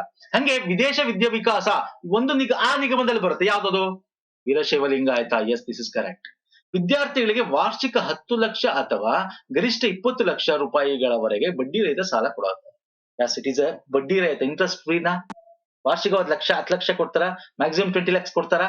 S, this is correct. Course ಮುಗಿದ ನಂತರ ವಿದ್ಯಾರ್ಥಿಗಳು ಸಾಲವನ್ನು ಮರುಪಾವತಿಸಬೇಕು. ನೋಡಿ ಹೇಳಿ ನೋಡೋಣ, ಇದು ಕರೆಕ್ಟಾ ತಪ್ಪಾ? ಬರೀ 1 and 2 ಸರಿಯಾದ ಆಪ್ಷನ್ ಬಿ, ಅಥವಾ 3ನೇ ಸರಿದ ಎಲ್ಲಾ ಸರಿಯಾಗಿದೆ. ಯಾಕೆ correct? This option is also right. ಎಲ್ಲಾ ಸರಿಯಾಗಿದೆ ಸ್ನೇಹಿತರೆ, ಅದಕ್ಕೆ ನಾಳಿದ್ದು. ಈಗ ಮೊನ್ನೆ ನಾನು ನಿಮಗೆ ತಗೊಂಡು ಅಪ್ಡೇಟ್ ಮಾಡಿದ್ದೆ, ನಿಮ್ಗೆ ಜ್ಞಾಪಕ ಇದೆಯಾ? ಅಪ್ಡೇಟ್ ಈಗೆಲ್ಲ ಅಪ್ಡೇಟ್ ಮಾಡಿರೋದನ್ನ ನಿಮ್ಗೆ ಲಾಸ್ಟ್ ವಿಡಿಯೋ ನೋಡಿದ್ದೀನಿ. ದಯವಿಟ್ಟು ಈ PDF ಕೊಟ್ಟು ನಮ್ಮ ಟೆಲಿಗ್ರಾಮ್ ಅಲ್ಲಿ ತಗೊಂಡಿಲ್ಲ, ದಯವಿಟ್ಟು ತಗೊಳ್ಳಿ ಸ್ನೇಹಿತರೆ. ಓಕೆ, ನಾನು ನಿಮ್ಗೆ ಮಾಡಿದ್ವಿ ಕೂಡ. ವಿದೇಶ ವಿದ್ಯಾಸಂಸ್ಥೆ ಮೊದಲು ನಾನು ಏನಾಗಿತ್ತು 10 ಲಕ್ಷ ಅಂತಿತ್ತು. ಯಾವ್ದ್ರಲ್ಲಿ? 2022-23 ಆನ್ಯುವಲ್ ರಿಪೋರ್ಟ್ ಅಲ್ಲಿ. ಈಗ 23, 24, 23 ಏನ್ ಮಾಡ್ದ ಅದನ್ನ 10 lakh per annum maximum 20 lakhs ಮಾಡ್ಬಿಟ್ಟ. ಮೊದ್ಲು 3.5 ಲಕ್ಷ ವಾರ್ಷಿಕ ಆಯ್ತು, 10 ಲಕ್ಷ ಆಯ್ತು ಮ್ಯಾಕ್ಸಿಮಮ್ ಅಂದ್ರೆ. ಈಗ 3.5 ಲಕ್ಷ ತೆಗ್ದಾಗ್ತಾ 10 ಲಕ್ಷ ಕೊಟ್ಟ ಪರ್ ವರ್ಷ, ಪರ್ ಇಯರ್. ಮ್ಯಾಕ್ಸಿಮಮ್ ಇದನ್ನ 20 lakhs ಮಾಡ್ದ, 20 ಲಕ್ಷ ಮಾಡ್ದ. ಓಕೆ, ಸೊ ಇದು ಅಪ್ಡೇಟ್ ನಾನು ನಿಮ್ಗೆ ಹೇಳಿದ್ದೆ ಅಲ್ವಾ? ಎಸ್, ಸೊ ಎಲ್ಲ ಆಪ್ಷನ್ಸ್ ಕೂಡ ಇಲ್ಲಿ ಕರೆಕ್ಟ್ ಇದೆ. ವೀರಶೈವ ಲಿಂಗಾಯತ ಅಡಿಯಲ್ಲಿ ಬರ್ತಕ್ಕಂಥದ್ದು ಇಲ್ಲಿದೆ ನೋಡಿ. ಮತ್ತೆ ಇದರಲ್ಲಿ ಯಾವ ಕೋರ್ಸ್ಗಳು ಅಂತ ಒಂದ್ಸಲ ನೋಡ್ಕೊಂಡು, ಒಂದ್ಸಲ ಎಕ್ಸಾಮ್ ಅಲ್ಲಿ ಈ ಆಪ್ಷನ್ ಕೂಡ ಹಾಕ್ಬಿಡ್ಬೋದು, ಯಾವ ಕೋರ್ಸ್ಗಳಾಗಿರ್ಬೋದು. ಓಕೆ, ಮತ್ತೆ ಅವರ ಎಲಿಜಿಬಿಲಿಟಿ ಏನು, ಅವರ ಕುಟುಂಬದ ವಾರ್ಷಿಕ ನೋಡಿ ಈ ಆಪ್ಷನ್ ಹಾಕ್ಬೋದು. ನಾನು ನಿಮ್ಗೆ ಅದೇ ಹೇಳಿದ್ದು, ಅವರ ಆ ವಾರ್ಷಿಕ ಆದಾಯ ಎಷ್ಟು ಅಂತ ತಿಳ್ಕೊಂಡಿರ್ಬೇಕು. ಇವಾಗ 3.5 ಲಕ್ಷ ಹೋಯ್ತು, 10 ಲಕ್ಷ, ಇದು 20 ಲಕ್ಷ ತನಕ ಕೊಡ್ತಾರೆ. ಈಗ ಅವ್ರ ಕುಟುಂಬದ ವಾರ್ಷಿಕ ಆದಾಯ ಇಲ್ಲಿ 8 ಲಕ್ಷ ಮೀರಿರಬಾರ್ದು, ನೋಡಿ ಗೊತ್ತಿರಬೇಕು. ವಯಸ್ಸಿನ ಮಾನ ನೋಡಿ, ಇದನ್ನು ಕೂಡ ಆಪ್ಷನ್ ಹಾಕ್ಬೋದು ನಿಮ್ಗೆ. ವಿದೇಶ ವಿದ್ಯಾ ವಿಕಾಸದಲ್ಲಿ ಲಿಂಗಾಯತ ಒಂದು ವೀರಶೈವ ಲಿಂಗಾಯತರಿಗೆ ವಯಸ್ಸಿನ ಮಾನದಂಡ 27 ವರ್ಷಕ್ಕಿಂತ ಕೆಳಗಿನ ಅಭ್ಯರ್ಥಿ PhD ಮಾಡೋದಾದ್ರೆ, ಓಕೆ, ಹೈಯರ್ ಸ್ಟಡೀಸ್, ಅಥವಾ 25 ಕಮ್ಮಿ ಅಭ್ಯರ್ಥಿ ಗ್ರಾಜುಯೇಟ್ ಅಥವಾ ಪೋಸ್ಟ್ ಗ್ರಾಜುಯೇಟ್ ಮಾಡೋದಾದ್ರೆ, ಇವೆಲ್ಲ ಗೊತ್ತಿರಬೇಕು. Main important. ಕೋರ್ಸ್ ಮುಗಿದ 1 ವರ್ಷದ ನಂತರ 36 ತಿಂಗಳಲ್ಲಿ, ಒಟ್ಟು 36 ತಿಂಗಳಲ್ಲಿ ಉದ್ಯೋಗ ಪಡೆದುಕೊಂಡ 6 ತಿಂಗಳ ನಂತರ ಇದನ್ನ ತೀರಿಸಬೇಕಾಗತ್ತೆ, 3 years ಅಲ್ಲಿ. ಓಕೆ, ಗೊತ್ತಿರ್ಬೇಕಿದೆ. ಅರ್ಥ ಆಗ್ತಿದೆಯಲ್ಲ ಹೆಂಗ್ ಕೇಳ್ತಾನೆ ಅಂತ? ನಾನು ಒಂದಷ್ಟು ನಿಮ್ಗೆ ಐಡಿಯಾಸ್ಗಳು ಕೊಡ್ತಾ ಇದ್ದೀನಿ. ನೀವು ಹೆಂಗ್ ಓದ್ಬೇಕು, ರಿವಿಷನ್ ಟೈಮ್ ಇಲ್ಲ ಇನ್ನೇನು. ಈಗ ಏನೋ ನಿಮ್ಗೆ ಎಕ್ಸಾಮ್ ಇದೆ, ಹೆಂಗ್ ರಿವಿಷನ್ ಮಾಡ್ಕೋಬೇಕು, ಎಷ್ಟು ಮಾತ್ರ ಪಾಯಿಂಟ್ಸ್ ತಿಳ್ಕೋಬೇಕು ಅಂತ ನಿಮ್ಗೆ ಹೇಳ್ಕೊಡ್ತಾ ಇದ್ದೀನಿ. ಓಕೆ, ಸೊ ಬನ್ನಿ ನೆಕ್ಸ್ಟ್. ಕಾಯಕ ಕಿರಣ ಯೋಜನೆಯ ಅಡಿಯಲ್ಲಿ ವೀರಶೈವ ಲಿಂಗಾಯತ ಸಮುದಾಯವು ಗರಿಷ್ಠ ಎಷ್ಟು ಆರ್ಥಿಕ ಸಹಾಯವನ್ನು ಪಡೆಯಬಹುದು? ಒಂದ್ಸಲ ಏನ್ ಮಾಡ್ತಾನೆ ಗೊತ್ತಾ, ಹಿಂಗ್ ಹೊಂದಿಸಿ ಬರೆಯ ಕೊಡ್ಬಿಡು. ಪಂಚೌತಿ ಇದು ಯಾರಿಗೆ ಸೇರುತ್ತೆ, ಅಥವಾ ಅವನೇ ಮ್ಯಾಚ್ ಮಾಡ್ಬಿಟ್ಟು ವಿಶ್ವಕರ್ಮ ಅಂತ ಹಾಕ್ಬಿಡು, ವಿಶ್ವಕರ್ಮ. ಓಕೆ, ಕಾಯಕ ಕಿರಣ. ಓಕೆ, ಯಾರು ಇದು? ವೀರಶೈವ ಲಿಂಗಾಯತ, ವೀರಶೈವ ಲಿಂಗ, ಈ ತರ ಹಾಕ್ಬಿಡ್ತಾನೆ. ನಾನು ಮರಾಠ ಸ್ಕೀಮ್ಸ್ ಒಂದಷ್ಟು ತಗೊಂಡಿಲ್ಲ, ನಾನು ಬಿಟ್ಬಿಟ್ಟಿದ್ದೀನಿ. ನಾನು ಬೇಡ, ಅದ್ ಕೇಳಲ್ಲ ಮರಾಠ ಸ್ಕೀಮ್ಸ್ ಗಳು. ಯಾಕೆ ಇಲ್ಲೇ ತುಂಬಾ ಇದೆ, ಮರಾಠದ ಯಾಕೆ ನಮಗೆ ಇಲ್ಲಿ ಕೇಳ್ತಾನೆ ಅಂತ. ಏನಿಲ್ಲ, 1-2 ಸ್ಕೀಮ್ ಇದೆ. ಯಾವ್ದೋ ಶಾಹುಜಿ ಒಂದಿದೆ, ಮತ್ತೆ ಮಿಲಿಟರಿ ಹೋಟ್ಲ್ ಅದೊಂದಿದೆ, 1-2 ಸ್ಕೀಮ್ ಇದೆ. ಏನ್ ಬೇಕಾಗಿಲ್ಲ ನೋಡ್ಕೊಳ್ಳೋದು ಅದನ್ನ ಅನ್ಸುತ್ತೆ. ಹಾಗಾಗಿ ನಾನು ಥಿಯರಿ ಕ್ಲಾಸ್ ಅಲ್ಲಿ ಕವರ್ ಮಾಡಿಲ್ಲ ಅದನ್ನ. ಓಕೆ, ಕಾಯಕ ಕಿರಣ ಅಂದ ತಕ್ಷಣ ವೀರಶೈವ ಲಿಂಗಾಯತ. ಇಲ್ಲಿ ಗರಿಷ್ಠ ಅಂತ ಕೇಳಿದ್ರು, ಮ್ಯಾಕ್ಸಿಮಮ್ ಅಮೌಂಟ್ ಎಷ್ಟು ಅಂತ ಎಷ್ಟು ಹೇಳ್ತೀರಾ? ಇದನ್ನ ಇನ್ಕ್ರೀಸ್ ಮಾಡ್ದ. ಈಗ 2023-24 ಆನ್ಯುವಲ್ ರಿಪೋರ್ಟ್ ಪ್ರಕಾರ ಯೋಜನೆಯಲ್ಲಿ ಎಷ್ಟು ಮಾಡ್ದ? 2 ಲಕ್ಷದವರೆಗೆ ಅಲ್ವಾ? ನೋಡಿ, ಮೊದ್ಲು ನಾವು 1 ಲಕ್ಷ ಇತ್ತು, ಈಗ ಅದನ್ನೇನ್ ಮಾಡ್ದ? 2 ಲಕ್ಷ. ನೋಡಿ, ಕಾಯಕ ಕಿರಣ ಎಷ್ಟು ಮಾಡ್ದ? 2 ಲಕ್ಷ ತನಕ ಮಾಡ್ದ ಅಪ್ಡೇಟ್. ಅಂದ್ರೆ ಇದೆಲ್ಲ ಮಿಕ್ಕಿದೆಲ್ಲ ಸೇರಿದೆ. ಪರ್ಸೆಂಟೇಜ್ ಆಫ್ ಇಂಟ್ರೆಸ್ಟ್ ಅವೆಲ್ಲ ಸೇರಿದೆ. ಸಬ್ಸಿಡಿ ಏನ್ ಕೊಡ್ತಿದ್ದ ಅವೆಲ್ಲ ಸೇಮ್ ಇದೆ. ಇಲ್ಲಿ ಇನ್ನೊಂದು ಪಾಯಿಂಟ್ ಆಡ್ ಮಾಡ್ಕೋಬೇಕಷ್ಟೇ. ಅದಕ್ಕೆ ನಾನು ಇಲ್ಲಿ ಅಪ್ಡೇಟ್ ಮಾಡಿದ್ವಿ. ಏನಿದೆ? 1 ಲಕ್ಷದಿಂದ 2 ಲಕ್ಷದವರೆಗೆ ಎಷ್ಟು ಕೊಡ್ತೀನಿ ಸಬ್ಸಿಡಿ. ಇಷ್ಟೊಂದು ಡೀಟೇಲ್ ಆಗಿ ಕೇಳಕ್ ಹೋಗಲ್ಲ. ಬಟ್ ರೇಟ್ ಆಫ್ ಇಂಟ್ರೆಸ್ಟ್ ತಿಳ್ಕೋಬೇಕು. ಎಷ್ಟು rate of interest? 4%. Maximum schemes 4% ಇದೆ. ಎಲ್ಲೋ 1-2 ಸ್ಕೀಮ್ಸ್ 2% ಬಿಟ್ರೆ ನೋಡಿ, ಒಂದ್ ತಿಳ್ಕೊಂಬಿಡಿ, maximum schemes rate of interest ಸ್ನೇಹಿತರೆ 4% ಇದೆ. ಓಕೆ, ಮತ್ತೆ ಆದಾಯ ಮಿತಿ, ವಾರ್ಷಿಕ ಆದಾಯ ಮಿತಿ ಏನಿದೆ ಅದು ಮ್ಯಾಕ್ಸಿಮಮ್ ಸ್ಕೀಮ್ಸ್. ಈಗ ವಿದೇಶಿ ವಿದ್ಯಾಭ್ಯಾಸ 8 ಲಕ್ಷ. ಈ ತರ 1-2-3 ಸ್ಕೀಮ್ಸ್ ಬಿಟ್ರೆ ಮಿಕ್ಕಿದೆಲ್ಲ ಗಂಗಾ ಕಲ್ಯಾಣ ಆಗಿರ್ಬೋದು, 98,000 ರೂರಲ್ ಅಂದ್ರೆ ಗ್ರಾಮೀಣ, 1,20,000 ನಿಮ್ಗೆ ನಗರ ಪ್ರದೇಶಗಳಲ್ಲಿ. ಆಯ್ತಾ? ಇದೆಲ್ಲ ಸೇಮ್ ಇದೆ. ಅರ್ಥ ಆಗ್ತಿಲ್ಲ? ಒಂದೆರಡು ಸ್ಕೀಮ್. ಈಗ ನೆಕ್ಸ್ಟ್ ತಗೋತೀನಿ ನೋಡಿ, 2% ಇರುತ್ತೆ ಯಾವ್ದೋ ಒಂದು ಸ್ಕೀಮ್. ಅಂತದ್ ಜ್ಞಾಪಕ ಇಟ್ಕೊಂಡ್ರೆ ಸಾಕು. ಫೈನ್, ನೆಕ್ಸ್ಟ್ ಬರ್ತೀನಿ ನೋಡಿ. ಗಂಗಾ ಕಲ್ಯಾಣ ನೋಡಿ, ಗಂಗಾ ಕಲ್ಯಾಣ ಎಲ್ಲ ಈಸಿ ಕೇಳ್ತಾನೆ ಅಂತ ಅನ್ಕೊಂಡ್ಬಿಡ್ಬೇಡಿ. ಗಂಗಾ ಕಲ್ಯಾಣ ಯಾವ ಸ್ಕೀಮ್ ಇರೋದು? ತೆರೆದ ಬಾವಿ ಅಥವಾ ಬೋರ್ವೆಲ್ ಹಂಗ್ ಕೇಳ್ಬಿಡ್ತಾನೆ, ನೀರಾವರಿ ಇರಿಗೇಷನ್ ಹಂಗ ಆಪ್ಷನ್ಸ್ ಹಂಗ್ ಕೇಳಿದ್ರೆ ನೀವೇ ಲಕ್ಕಿ. ಈಗ ಹಂಗೆಲ್ಲ ಕೇಳಲ್ಲ. ಈಗ KPSC ಒಂದು ಸ್ವಲ್ಪ ಡಿಫಿಕಲ್ಟಿ ಮಾಡ್ತಾ ಇದ್ದಾನೆ ಕ್ವಶನ್ಸ್ ಗಳನ್ನ. ನೋಡಿ, ಇದು ನೋಡಿ, ಗಂಗಾ ಕಲ್ಯಾಣ ಸಮುದಾಯ ನೀರಾವರಿ ಯೋಜನೆ ಅಡಿ ಈ ಕೆಳಗಿನ ಯಾವ ಹೇಳಿಕೆಗಳು ಸರಿಯಾಗಿದೆ? Here I am asking you ಸಮುದಾಯ ನೀರಾವರಿ, ಕಮ್ಯುನಿಟಿ ಇರಿಗೇಷನ್. ಕ್ಲೀನ್ ಆಗಿ ನೋಡ್ಕೋಬೇಕು question. This is very important.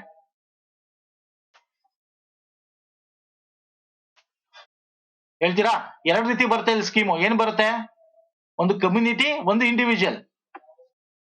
Okay, ಈಗ ನಾನು ಕಮ್ಯುನಿಟಿ ಕೇಳಿದೀನಿ. 8 ರಿಂದ 15 ಎಕರೆ ಜಮೀನು ಹೊಂದಿರುವ ಸಣ್ಣ ಮತ್ತು ಅತಿ ಸಣ್ಣ ಹಿಂದುಳಿದ ವರ್ಗಗಳ ರೈತರ ಗುಂಪಿಗೆ ಈ ಸೌಲಭ್ಯ ಒದಗಿಸಲಾಗುತ್ತದೆ. ಒಂದಷ್ಟು ಜನ ರೈತರು ಸೇರ್ಕೊಂಡು ಮಾಡ್ತಕ್ಕಂಥದ್ದು. ಅವರ ಕುಟುಂಬದ ವಾರ್ಷಿಕ ಆದಾಯ ಒಬ್ಬ ರೈತನು 40,000 ಮೀರಿರಬಾರದು. 40,000 ಈಗ 98,000 ಆದ್ರು ಸರ್ ಅದು ಇಂಡಿವಿಜುವಲ್ ಬರುತ್ತೆ. ಕಮ್ಯುನಿಟಿ ಅಂದಾಗ ಇಲ್ಲಿ ಒಬ್ಬಂಗಾದ್ರೆ 1,20,000 ಅಥವಾ 98,000 ರೂರಲ್ ಅಂತ ಹೇಳ್ತೀವಿ. ಇಲ್ಲಿ ಒಟ್ಟಿಗೆ ಜನ ಸೇರ್ಕೊಂಡು ಒಂದಷ್ಟು ಗುಂಪು ಸೇರ್ಕೊಂಡು ಒಂದಷ್ಟು ದೊಡ್ಡ 8 ರಿಂದ 15 ಎಕರೆ ಜಮೀನ್ ತನಕ ಒಂದು ನೀರಾವರಿ ಯೋಜನೆಗೋಸ್ಕರ ಇರಿಗೇಷನ್ ಲೋನ್ ತಗೊಂಡ್ರು ಅವರು, ಬೋರ್ವೆಲ್ ಅಥವಾ ತೆರೆದ ಬಾವಿಗಳಿಗೆ. ಅವಾಗ ಒಬ್ಬ ರೈತನು 40,000 ಇರ್ಬೇಕು. ಯಾಕಂದ್ರೆ ಎಷ್ಟೊಂದು ರೈತಗಳ ಸೇರಿದ್ರೆ ವಾರ್ಷಿಕ ಆದಾಯ ಜಾಸ್ತಿ ಆಗ್ಬಿಡುತ್ತಲ್ವ, ಒಂದು ಗುಂಪಲ್ವಾ ಅದು. ಘಟಕ ವೆಚ್ಚ 8 ಎಕರೆ ಖುಷ್ಕಿ ಭೂಮಿ ಅಥವಾ ಅದಕ್ಕಿಂತ ಹೆಚ್ಚಿನ ಭೂಮಿಗೆ ನೀರುಣಿಸಲು, ಅಂದ್ರೆ ಬರಡು ಭೂಮಿ ಅಂತ ನೀರುಣಿಸಲು 4 ಲಕ್ಷ ನಿಗದಿಪಡಿಸಲಾಗಿದೆ. ಅಂದ್ರೆ 8 ಎಕರೆ ಅದಕ್ಕಿಂತ ಹೆಚ್ಚಿದ್ರೆ, ಅದೇ 15 ಎಕರೆ ಅದಕ್ಕಿಂತ ಹೆಚ್ಚಿದ್ರೆ 6 ಲಕ್ಷ ರೂಪಾಯಿ ತನಕ ಸಾಲ ಕೊಡ್ತಾರೆ ಅಂತ. ಯಾವ್ದು ಕರೆಕ್ಟ್ ಆನ್ಸರ್ ಇಲ್ಲಿ? ಯಾವ್ದು ಕರೆಕ್ಟ್ ಆನ್ಸರ್ ಸ್ನೇಹಿತರೆ? This is correct, this is correct, this is correct, this is ಎಲ್ಲ ಸರಿಯಾಗಿದೆ. All options are correct. ನೋಡಿ, ನಾನು ನಿಮ್ಗೆ ಹೇಳಿದೀನಿ ಗಂಗಾ ಕಲ್ಯಾಣ ಅಪ್ಡೇಟ್ ಮಾಡ್ಕೊಳ್ಳಿ. ಇದು ನಮ್ಮ ವಿಡಿಯೋದಲ್ಲಿ ನಿಮ್ಗೆ ಹೇಳಿದ್ವಿ 2022-23 ಪ್ರಕಾರ ಇರೋದಿದು. ಇದನ್ನ ಈಗ ನಮ್ಗೆ ಮೊನ್ನೆ ವಿಡಿಯೋ ಮಾಡಿದಾಗ ಹೇಳ್ದೆ ನಾನು ಅಲ್ವಾ. 23-24 ಇನ್ನು ವೆಬ್ಸೈಟ್ ಅಲ್ಲಿ ಅವನ್ ಮಾಡಿಲ್ಲ, ಆದ್ರೆ ಇದರಲ್ಲಿ ಅವನ ಒಂದು ಆನ್ಯುವಲ್ ರಿಪೋರ್ಟ್ ವಾರ್ಷಿಕ ವರದಿಯಲ್ಲಿ ಅಪ್ಡೇಟ್ ಮಾಡಿದ್ದಾನೆ. ಏನದು ನಾನು ಇಲ್ಲಿ ತೋರಿಸ್ತಾ ಹೋಗ್ತೀನಿ. Community irrigation. ಕಮ್ಯುನಿಟಿ ಇರಿಗೇಷನ್ ಅಂದ್ರೆ ಸಮುದಾಯವಾದ ಒಂದು ಇದು. ಅಲ್ಲಿ ಗಂಗಾ ಕಲ್ಯಾಣ ಅಡಿಯಲ್ಲಿ 15 ಎಕರೆ 8 ರಿಂದ 15 ಎಕರೆ ತನಕ ಕೊಡ್ತಕ್ಕಂಥ ಒಂದು ಸ್ಮಾಲ್ ಅಂಡ್ ಮಾರ್ಜಿನಲ್ ಫಾರ್ಮರ್ಸ್ ಅಂತ, ಸಣ್ಣ ಮತ್ತ ಒಂದು ಅತಿ ಸಣ್ಣ ರೈತರಿಗೆ ಕೊಡ್ತಕ್ಕಂಥದ್ದು. ಇಲ್ಲಿ ಕಂಡೀಷನ್ ಏನು? The farmer should belongs to small marginal farm and their family income should be not exceed 40,000 per annum. The unit cost 4 lakh 8 acre dry land ಅದಕ್ಕಿಂತ ಹೆಚ್ಚು, 6 ಲಕ್ಷ 15 ರಿಂದ ಅದಕ್ಕಿಂತ ಹೆಚ್ಚು ಇವ್ರದೆಲ್ಲ ಸೇರಿ ಗುಂಪು ಸೇರಿದ್ರೆ ಕೊಡ್ತಾರೆ. ಓಕೆ, ಇಂಡಿವಿಜುವಲ್ ಇರಿಗೇಷನ್ ಇದೆ. ಇಂಡಿವಿಜುವಲ್ ಇರಿಗೇಷನ್ ನೋಡಿ, ಅದಕ್ಕೂ ಒಂದು ಕ್ವಶನ್ ತಗೊಂಡಿದ್ದೀನಿ, ಆನ್ಸರ್ ಮಾಡಿ ಫಸ್ಟ್. ಹೇಳ್ಬೋದು ಹಿಂಗೆ ಸಪರೇಟ್ ಆಗಿ ಅವನು, ಅಥವಾ ಗಂಗಾ ಕಲ್ಯಾಣ ಅಂತ ಕೊಟ್ಬಿಟ್ಟು ಬರೀ ಇಂಡಿವಿಜುವಲ್ ಇರಿಗೇಷನ್ ಬಗ್ಗೆನೇ ಕೇಳಬಹುದು, ವೈಯಕ್ತಿಕ ನೀರಾವರಿ ಯೋಜನೆ ಬಗ್ಗೆನೇ ಕೇಳಬಹುದು. ಗಂಗಾ ಕಲ್ಯಾಣ ವೈಯಕ್ತಿಕ ನೀರಾವರಿ ಯೋಜನೆ ಅಡಿಯಲ್ಲಿ ಈ ಕೆಳಗಿನ ಯಾವ ಹೇಳಿದ್ರು ಸರಿ? ಆನ್ಸರ್ ಮಾಡಿ. ಯೋಜನೆ ಲಾಭ ಪಡೆಯಲು ಎಲ್ಲಾ ಜಿಲ್ಲೆಗಳಲ್ಲಿ ರೈತರು ಕನಿಷ್ಠ 2 ಎಕರೆ ಭೂಮಿಯನ್ನು ಹೊಂದಿರಬೇಕು. ಗರಿಷ್ಠ ಘಟಕ ವೆಚ್ಚವು ಬೆಂಗಳೂರು ಗ್ರಾಮಾಂತರ, ಬೆಂಗಳೂರು ನಗರ, ತುಮಕೂರು, ಕೋಲಾರ, ಚಿಕ್ಕಬಳ್ಳಾಪುರ, ಮೈಸೂರು ಜಿಲ್ಲೆಗಳಲ್ಲಿ 4.25 ಲಕ್ಷಗಳನ್ನು ನಿಗದಿಪಡಿಸಲಾಗಿದೆ. ಯಾವ ಆಪ್ಷನ್ಸ್ ಕರೆಕ್ಟ್ ಹೇಳಿ ನಾವು? 2 ಕರೆಕ್ಟಾ? 1 ಮಾತ್ರ ಕರೆಕ್ಟಾ? 2 ಮಾತ್ರ ಕರೆಕ್ಟಾ? ನನ್ಗೊತ್ತು ಇಲ್ಲಿ ತುಂಬಾ ಜನ ಏನ್ ಮಾಡ್ತೀರಾ, 2 ಕರೆಕ್ಟ್ ಅಂತ ಹಾಕ್ತೀರಾ. ತುಂಬಾ ಜನ ಏನ್ ಮಾಡ್ತೀರಾ, ಆಪ್ಷನ್ 1 ಓನ್ಲಿ ಅಂತ ಹಾಕ್ತೀರಾ. ತುಂಬಾ ಜನ ಆಪ್ಷನ್ 2 ಓನ್ಲಿ ಅಂತ ಹಾಕ್ತೀರಾ. ಆದ್ರೆ ಮೇಲಿನ ಯಾವುದು ಅಲ್ಲ ಇಸ್ ರೈಟ್ ಆನ್ಸರ್. ಕರೆಕ್ಟ್ ಆಗಿ ಓದ್ಬೇಕು ಕ್ವಶನ್. ಆಲ್ ಡಿಸ್ಟ್ರಿಕ್ಟ್ಸ್, ಎಲ್ಲ ಜಿಲ್ಲೆಗಳಲ್ಲಿ ಕನಿಷ್ಠ 2. ತಪ್ಪು, ಅದನ್ನೇ ಹೇಳ್ತಾ ಇರೋದು ನಿಮ್ಗೆ. ಕ್ಲೀನ್ ಆಗಿ ಓದ್ಕೊಳ್ಳಿ. ನಾನು ನಿಮ್ಗೆ ಇದನ್ನ ಅಪ್ಡೇಟ್ ಮಾಡಿದೀನಿ ಅಂತ ಹೇಳ್ತಾ ಇದೀನಿ ಸ್ನೇಹಿತರೆ. ಇಲ್ಲಿ ನೋಡಿ, ಬೆಂಗಳೂರು, ನಾನು ಮೊನ್ನೆ ವಿಡಿಯೋ ಮಾಡಿದಾಗ್ಲೂ ಹೇಳಿದೆ ನಿಮ್ಗೆ, ಎಲ್ಲಾ ಜಿಲ್ಲೆಗಳಲ್ಲಿ 2 ಎಕರೆ, ಆದ್ರೆ ಬೆಂಗಳೂರು ನಾರ್ತ್ ಮಾತ್ರ ಮಿನಿಮಮ್ 1 ಎಕರೆ ಆದ್ರೂ ಸಾಕು. ಆಯ್ತಾ? ಇದರಲ್ಲಿ ಬೆಂಗಳೂರು ಇದ್ಯಾಕ್ ತಪ್ಪು ಹಾಗಾದ್ರೆ? ಇಲ್ಲಿ ನಾನು ಮೈಸೂರು ಅಂತ ಒಂದು ಹಾಕ್ತೀನಿ ಆಪ್ಷನ್. ತಪ್ಪು, ಮೈಸೂರು ಬರಲ್ಲ. ಯಾವ್ದು ಬರುತ್ತೆ ಸರ್ ಇಲ್ಲಿ?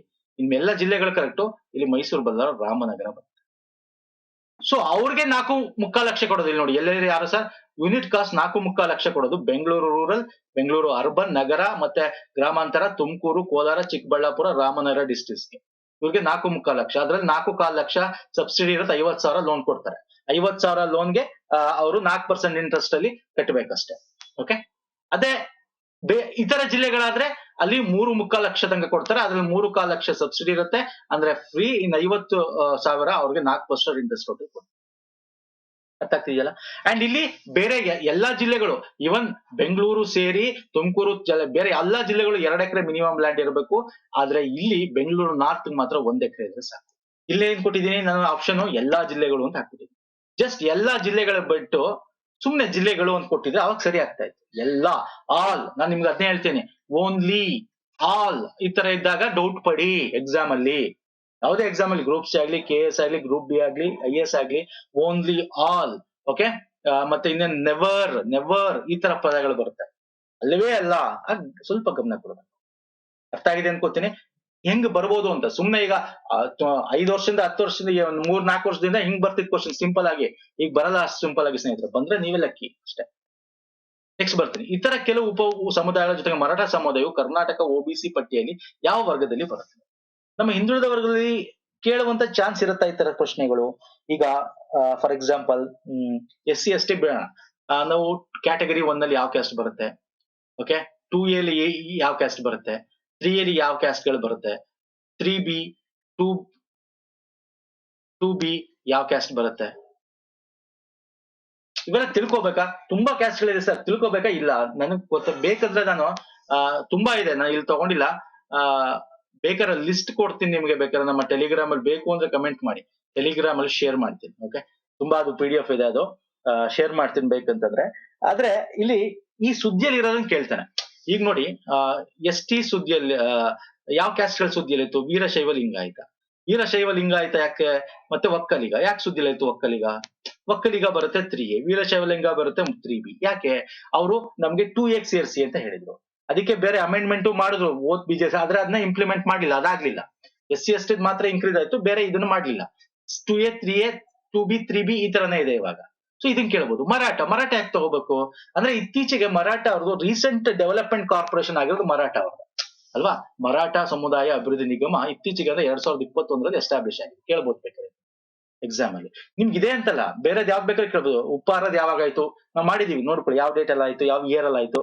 ಓಕೆ, ಇತ್ತೀಚೆಗೆ ರೀಸೆಂಟ್ ನಾನು ನಿಮ್ಗೇನೋ ಲಿಸ್ಟ್ ಕೊಟ್ಟಿದ್ದೀನಿ, ಡೆವಲಪ್ಮೆಂಟ್ ಕಾರ್ಪೊರೇಷನ್ಸ್ ವಿಡಿಯೋ ಏನಿದೆ ಅಥವಾ ನೀವು PDF ಅಲ್ಲಿ ನೋಡಿ ಸ್ನೇಹಿತರೆ. ಇದು ಬರೋದು 3B ಬರುತ್ತೆ, 3B 2A ಬರುತ್ತೆ, 3B ನಿಮಗೆ ಬೇರೆ ಬೇರೆ ಬರುತ್ತೆ. ಅದ್ರ ಕ್ಯಾಟಗರಿ 3B ಹೆಂಗ್ ಕೊಡ್ತಾನೆ ಗೊತ್ತಾ? ಅದು 3B ನಂಬರ್ 1 ಸಬ್ ಕ್ಲಾಸ್, ಇಲ್ಲೊಂದಷ್ಟು ಜಾತಿಗಳು ಬರುತ್ತೆ. ಆಮೇಲೆ ನಂಬರ್ 2 ಸಬ್ ಕ್ಲಾಸ್, ಇಲ್ಲೊಂದಷ್ಟು ಜಾತಿಗಳು ಬರುತ್ತೆ. ಹಂಗೆ ಇದು 3B ಸಬ್ ಕ್ಲಾಸ್ 2 ಅಲ್ಲಿ ಬರುತ್ತೆ. ಯಾವುದು? ಮರಾಠ ಅಂತ 3B ವರ್ಗ. ಬೇಕಂದ್ರೆ ಅಲ್ಲಿ ಕೊಡ್ತೀನಿ ನಿಮ್ಗೆ, ಇದೇನ್ ಕೇಳಲ್ಲ. ಆದ್ರೆ ಪ್ರಮುಖವಾದನ್ನ ನಿಮ್ಗೆ ಇಲ್ಲೇ ನಿಮ್ಗೆ ನಾನು ವಿಡಿಯೋದಲ್ಲೂ ಕೂಡ ಮಾಡ್ಬಿಟ್ಟಿದ್ದೀನಿ. ಅಂದ್ರೆ ಬೌದ್ಧರು ಎಲ್ಲಿ ಬರ್ತಾರೆ ಬೇಕಾದ್ರೆ ಇವ್ರು ಕೇಳ್ಬೋದು ನಿಮ್ಗೆ. ಕುರುಬರು ಎಲ್ಲಿ ಬರ್ತಾರೆ? 2A ಬರ್ತಾರೆ. ಯಾಕೆ? ಇವ್ರು ST ಬೇಕು ಅಂತ ಸ್ಟ್ರೈಕ್ ಮಾಡ್ತಾರೆ. ಹಿಂಗೆ ಕರೆಂಟ್ ಅಫೇರ್ ಇರೋದು ಕೇಳ್ತಾನೆ. ಬೇರೆ ಎಲ್ಲಾ ಜಾತಿ ತಿಳ್ಕೊಳ್ಬೇಕಂತ ನೆಸಿಟಿ ಇರಲ್ಲ. ಮತ್ತೆ ಅಷ್ಟೊಂದು ಡಿಫಿಕಲ್ಟಿ ನಾನು ಜಾತಿಗಳ ಬಗ್ಗೆ ಯಾವ ಕ್ಯಾಟಗರಿ ಅನ್ನೋದು ಕೇಳೋದು. ಬೇಕಾದ್ರೆ ಇದನ್ನ ಕೇಳ್ಬೋದು, ಬೇಕಾದ್ರೆ ನಿಮ್ಗೆ ಯಾವ್ದು? ಮುಸ್ಲಿಮರು ಈಗ 2B ಕೊಡಂಗೆ ಇಲ್ಲ. ನಾವು reservation on the basis of ಧರ್ಮದ ಮೇಲೆ ಕೊಡಂಗೆ ಇಲ್ಲ ಅಲ್ವಾ. ಅದು ಇಶ್ಯೂ ಆಗಿತ್ತು. NCBC ಅವ್ರು ಕೇಳಿದ್ರು. NCBC ಅವರು ನಮ್ಮ ಸ್ಟೇಟ್ ಗೌರ್ಮೆಂಟ್ಗೆ ಮತ್ತೆ ಸ್ಟೇಟ್ ಒಂದು ಬ್ಯಾಕ್ವರ್ಡ್ ಕ್ಲಾಸ್ಗೆ ಕೇಳಿದ್ರು, ಯಾವ ರೀತಿ ಕೊಟ್ಟಿದ್ದೀರಾ ಅಂತ. ಮೊನ್ನೆ ಇಶ್ಯೂ ಆಗಿತ್ತು ಅದು ಕೂಡ. 2B ಮುಸ್ಲಿಮರು ಅಲ್ಲಿ ಬರ್ತಾರೆ. ಕ್ರಿಶ್ಚಿಯನ್ನರು ಒಂದಷ್ಟು ಈಗ ದಲಿತರು ಕ್ರಿಶ್ಚಿಯನ್ ಕನ್ವರ್ಟ್ ಆಗ್ತಾರೆ, ಅವರು 3B ಬರಲ್ಲ. ಅವರು ಕ್ರೈಸ್ತ ಪರಿಶಿಷ್ಟ ಜಾತಿಯನ್ನು ಮಾತನಾಡಗೊಂಡವರು ಪ್ರವರ್ಗ 1 ಬರ್ತಾರೆ. ಬೌದ್ಧರು 2A ಬರ್ತಾರೆ. ಜೈನರು ದಿಗಂಬರು 3B ಬರ್ತಾರೆ. ಇಂತ ಮುಖ್ಯವಾದ ಕೊಟ್ಟಿದ್ದೀನಿ, ನೋಡ್ಕೊಳ್ಬೇಕಾರೆ ಆಯ್ತಾ. ಕುರುಬರು 2A ಬರ್ತಾರೆ. ಓಕೆ, ಒಕ್ಕಲಿಗರು ನಾನು ಆಲ್ರೆಡಿ ಹೇಳಿದೆ ನಿಮಗೆ 3A ಬರ್ತಾರೆ. ಒಕ್ಕಲಿಗರು 3B ನಿಮಗೆ ಇವ್ರು ಬರ್ತಾರೆ. ಯಾರು? ವೀರಶೈವ ಲಿಂಗಾಯತ. ಇಂಥದ್ದು ಏನ್ ನ್ಯೂಸ್ ಅಲ್ಲಿ ಇದೆ ಅದನ್ನ ತಿಳ್ಕೊಳ್ಳಿ ಸಾಕು. ಬೇಕಂದ್ರೆ ಹೇಳಿ, ಬೇಕಾದ್ರೆ ಅದನ್ನ ನಾನು PDF ನ ಹಾಕ್ತೀನಿ. ಓಕೆ, ಅರ್ಥ ಆಗಿದೆಯಲ್ವಾ? ಸೊ ನೆಕ್ಸ್ಟ್ ಬರ್ತೀನಿ ಸ್ನೇಹಿತರೆ. ಅರಿವು ಶಿಕ್ಷಣ ಸಾಲ ಯೋಜನೆಯ ಅಡಿಯಲ್ಲಿ ಈ ಕೆಳಗಿನ ಯಾವ ಹೇಳಿಕೆಗಳು ಸರಿಯಾಗಿದೆ? ನೋಡಿ, ಅರಿವು ಶಿಕ್ಷಣ ಸಿಂಪಲ್ ಆಗಿ ಕೇಳಬಹುದು. ಅರಿವು ಯಾವುದಕ್ಕೆ ಯಾವುದರ ಯೋಜನೆ ಅಂತ? ಇದೊಂದು ಎಜುಕೇಶನ್ ಲೋನ್. ಯಾವ ಶಿಕ್ಷಣ ಅಂತ ಬೇಕಾದ್ರೆ ಕೇಳ್ಬೋದು. ವೃತ್ತಿಪರ ಶಿಕ್ಷಣ. ಓಕೆ, ವೃತ್ತಿಪರ ಶಿಕ್ಷಣ ಅದು ಗೊತ್ತಿರ್ಬೇಕು. ಪ್ರೊಫೆಷನಲ್ ಕೋರ್ಸಸ್ ಅಂತ ಕರಿತೀವಿ. ಅರಿವು ಶಿಕ್ಷಣ ಸಾಲ ಯಾವ್ಗೆ? ವೈದ್ಯಕೀಯ ಮತ್ತು ಇಂಜಿನಿಯರಿಂಗ್ ಮತ್ತು ಇತರ ವೃತ್ತಿ ಕೋರ್ಸ್ಗಳ ಓದುತ್ತಿರುವ ವಿದ್ಯಾರ್ಥಿ ಸಾಲ ನೀಡುವ ಸಾಲ. ಬೇಕಾದ್ರೆ ಇಲ್ಲಿ ನಿಮ್ಗೆ ಸ್ಪೆಸಿಫಿಕ್ ಆಗಿ ಕೇಳ್ಬೋದು ಎಕ್ಸಾಮ್ ಅಲ್ಲಿ. ಹೆಂಗ್ ಕೇಳ್ತಾನೆ? ಈಗ ಆಪ್ಷನ್ 1 ನಲ್ಲಿ ನಿಮಗೆ BE ಯಾವುದು ಅಲ್ಲ, MBBS ಅಷ್ಟೇನಾ? ಅಗ್ರಿಕಲ್ಚರ್ ಗಿಲ್ವಾ? ಅಗ್ರಿಕಲ್ಚರ್ಗೂ ಇದೆ. ಅದಕ್ಕೆ ನಾನು ಲಿಸ್ಟೇ ಕೊಟ್ಟಿದ್ದೀನಿ, ಓದ್ಬೇಕು. ಯಾವ ಒಂದು ಕೋರ್ಸ್ ಗಳಿಗೆ ವೃತ್ತಿಪರ ಕೋರ್ಸ್ ಅಂತ ಇಲ್ಲಿ ಕನ್ಸಿಡರ್ ಮಾಡಿದ್ದಾರೆ ಅರಿವು ಶಿಕ್ಷಣ ಸಾಲದಲ್ಲಿ ಅಂತ ಗೊತ್ತಿರ್ಬೇಕು ನಿಮ್ಗೆ. ನೋಡಿ, ಇದ್ರಲ್ಲಿ ಬಡ್ಡಿ ದರ 2%. ನೋಡಿ, ಇದ್ರಲ್ಲಿ ಮಾತ್ರ 2, ಬೇರೆದೆಲ್ಲ ನಾವೆಲ್ಲಿ ನೋಡಿದ್ವಿ 4% ಇತ್ತು. ಅರಿವುದಲ್ಲಿ 2% ಬಡ್ಡಿ ದರ. ಇಲ್ಲಿ ನಿಗಮ ವರ್ಷಕ್ಕೆ 1 ಲಕ್ಷ, ಗರಿಷ್ಠ 5 ಲಕ್ಷ ಕೋರ್ಸ್ ಗೆ ಬಿಡುಗಡೆ ಮಾಡುತ್ತೆ. ಅಂದ್ರೆ ಒಂದು ವರ್ಷ. ಈಗ ಫಾರ್ ಎಕ್ಸಾಂಪಲ್ ನಾವು ಯೂಶಲಿ ವೃತ್ತಿ ಅಂದ ತಕ್ಷಣ BE MBBS ನ ನಾವು ದೊಡ್ಡದು ಅಂತ ಕನ್ಸಿಡರ್ ಮಾಡ್ತೀವಿ. BE 4 ವರ್ಷ, MBBS 5 ವರ್ಷ. ಹಂಗಾಗಿ ಒಂದು ವರ್ಷಕ್ಕೆ 1 ಲಕ್ಷದಂಗೆ 4 ರಿಂದ 5 ಲಕ್ಷ ತನಕ ಕೊಡ್ತಾರೆ. MBBS ಆದ್ರೆ 5 ಲಕ್ಷ, BE ಗಾದ್ರೆ 4 ಲಕ್ಷ. ಅಂದ್ರೆ 4 ವರ್ಷ ಅಲ್ವಾ ಅದು. ಹಾಗೆ ಅದಕ್ಕೆ ಗರಿಷ್ಠ 5 ಲಕ್ಷ, 4 ರಿಂದ 5 ಅಂತ ಬೇಕಾದ್ರೆ ಇದು ಆಪ್ಷನ್ ಕೊಡ್ಬೋದು. So this is correct. So ಇಲ್ಲಿ ಎಲ್ಲ ಆಪ್ಷನ್ಸ್ ಕೂಡ ಕರೆಕ್ಟ್. ಅರ್ಥ ಆಗ್ತಿದೆಯಲ್ಲ? ಸೊ ಅರಿವು ಶಿಕ್ಷಣ ಸಾಲ ನಿಮ್ಗೆ ಗೊತ್ತಿರ್ಬೇಕಿದು. ಅಂಡ್ ಇಲ್ಲಿ ಸಿಇಟಿ ಬರ್ದಿರ್ತಾರಲ್ಲ ಅಂತವ್ರು ಕೊಡ್ತಾರೆ. ಸಿಇಟಿ ಬರದೆ ಬೇರೆ, ಈಗ ಸಿಇಟಿ ಬಿಗೆ ಈಗೆಲ್ಲ ನಿಮ್ಗೆ ಗೊತ್ತಿದೆ, ನೀಟ್ ಇದೆ, ಬೇರೆ ಬೇರೆ ಇದೆ, JEE ಇವೆಲ್ಲ ಬಂದಿದೆ. ಆದ್ರೆ ಇಲ್ಲಿ ಪ್ರಮುಖವಾಗಿ ಅದು ಬಿಟ್ಟು ಬೇರೆ ಕೋರ್ಸ್ಗಳು ಜಾಯ್ನ್ ಆಗ್ಬೇಕು ಅಂದ್ರೆ ಯಾವ್ದು, MS ಅಗ್ರಿಕಲ್ಚರ್, PhD, ಇದು ವೃತ್ತಿಪರ ಕೋರ್ಸ್ಗಳು. B.Pharm, M.Pharm ಇದು ಕೂಡ ಇದೆ. ನಾನು ಇಲ್ಲಿ ಕೊಟ್ಟಿದ್ದೀನಿ, ದಯವಿಟ್ಟು ನೋಡ್ಕೊಳ್ಳಿ. ವ್ಯಾಸಂಗದ ಕೋರ್ಸ್ಗಳು ಅರಿವು ಶಿಕ್ಷಣ ಅಡಿಯಲ್ಲಿ ಯಾವ್ದಿದೆ ಅಂತ. MSc biotechnology, okay, MDS, BDS ಅಂದ್ರೆ ದಂತ ವೈದ್ಯಕೀಯ ಆಗಿರ್ಬೋದು, MBA, M.Tech ಆಗಿರ್ಬೋದು, ಓಕೆ, ಮತ್ತೆ ಆಯುರ್ವೇದಿಕ್,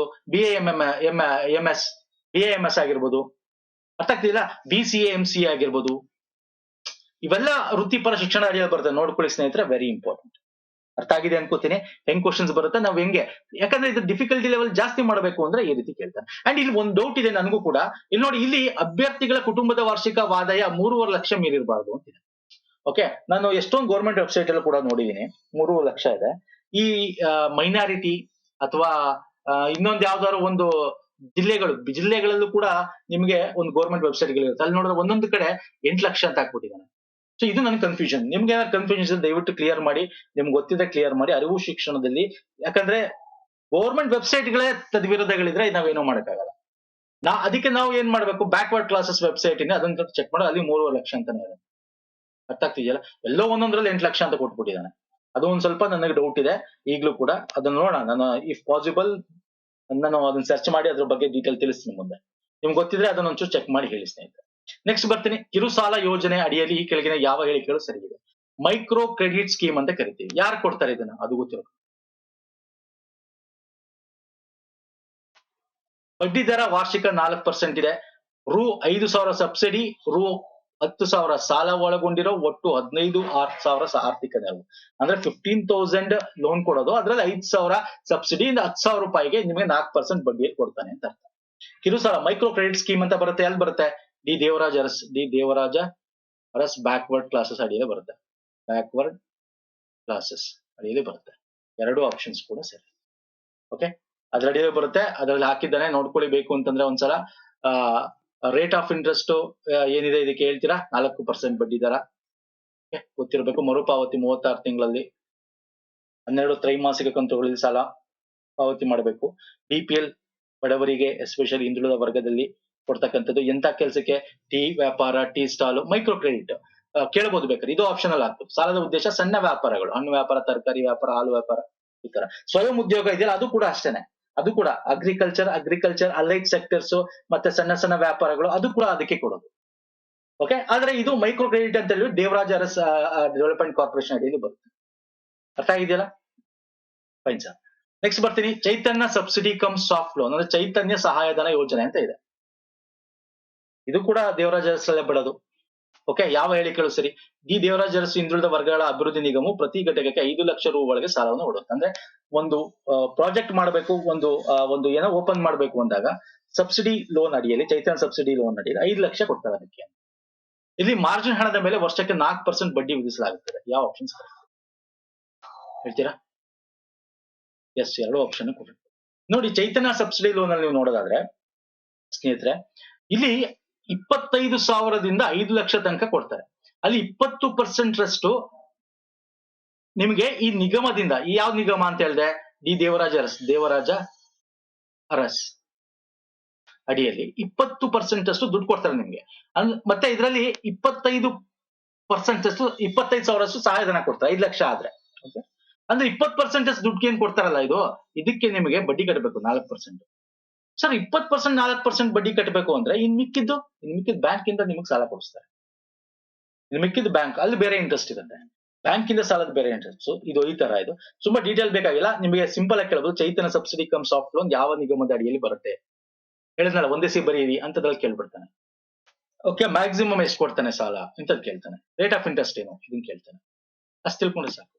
ಓಕೆ, ಮತ್ತೆ ಅರ್ಜಿದಾರ ವಯಸ್ಸು ಎಷ್ಟಾಗಿರ್ಬೇಕು, ಇದೆಲ್ಲ ನೋಡ್ಕೊಂಡ್ಬಿಡಿ ಸ್ನೇಹಿತರೆ. ಓಕೆ, ಚೈತನ್ಯ ಸಬ್ಸಿಡಿ ಲೋನ್ ಬಗ್ಗೆ ಆಯ್ತು, ನಾನು ಇಂಗ್ಲಿಷ್ ಅಲ್ಲಿ ಕೊಟ್ಟಿದ್ದೀನಿ, ನೋಡ್ಕೊಳ್ಳಿ. ನೆಕ್ಸ್ಟ್, 2021ರಲ್ಲಿ ಕರ್ನಾಟಕವು ಸರ್ಕಾರಿ ಉದ್ಯೋಗಗಳಿಗೆ ಟ್ರಾನ್ಸ್ಜೆಂಡರ್ ಗಳಿಗೆ, ಅಂದ್ರೆ ಏನಂತ ಹೇಳೋದು? ಟ್ರಾನ್ಸ್ಜೆಂಡರ್ ಅಂದ್ರೆ ಏನು? ತೃತೀಯ ಲಿಂಗಿಗಳು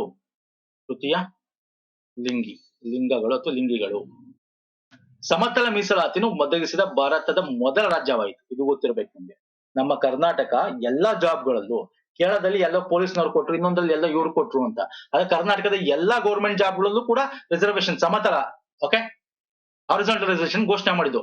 ಬೇಕಾದ್ರೆ ಇಸ್ವಿ ಯಾವ್ದು ಅಂತಾನು ಕೇಳ್ಬೋದು ಎಕ್ಸಾಮ್ ಅಲ್ಲಿ 2021ರಲ್ಲಿ. ಓಕೆ, ಅದ್ರಲ್ಲಿ ಎಷ್ಟು ಮೀಸಲಾತಿ ಕೊಟ್ಟಿದ್ದೀವಿ ನಾವು? ಹಾರಿಜಾಂಟಲ್ ರಿಸರ್ವೇಶನ್ ಎಷ್ಟಿದೆ? ನಾವು ಹಿಂದೆ ನೋಡಿದ್ವಿ, ಇಲ್ಲೆಲ್ಲ ನೋಡಿದ್ವಿ, ವರ್ಟಿಕಲ್ ರಿಸರ್ವೇಶನ್ ನೋಡಿದ್ವಿ ಇಲ್ಲಿ, ಅಲ್ವಾ? ಇಲ್ಲಿ ಬಂದು ಹಿಂದಕ್ಕೆ ಬರ್ತೀನಿ ನೋಡಿ.